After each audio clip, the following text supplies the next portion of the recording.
এরপরে হাবিল কি বললেন, কাবিল কি বললেন? কাবিল বললেন যে আমার কুরবানি যখন কবুল হয় নাই, তার মানে আমার আশা পূর্ণ হবে না, আমি এই সুন্দরী মেয়েকে বিয়ে করতে পারবো না। আমি যখন এই মেয়েকে বিয়ে করতে পারবো না, তখন আমি তোমাকেও এই সুন্দরী মেয়েকে বিয়ে করতে দিব না। আমি কি করব? আমি তোমাকে হত্যা করব। আল্লাহ রাব্বুল আলামিন এই মর্মে বলেন, وَاتْلُ عَلَيْهِمْ نَبَأَ ابْنَيْ آدَمَ بِالْحَقِّ إِذْ قَرَّبَا قُرْبَانًا فَتُقُبِّلَ مِنْ أَحَدِهِمَا وَلَمْ يُتَقَبَّلْ مِنَ الْآخَرِ।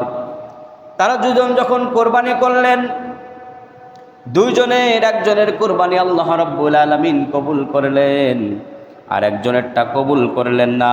তখন আরেকজন তার ভাই কাবিল তাকে বললেন, ক্বালা আকতুলান্নাক ক্বালা ইন্নামা ইয়াতাকাব্বালুল্লাহু মিনাল মুত্তাকিন।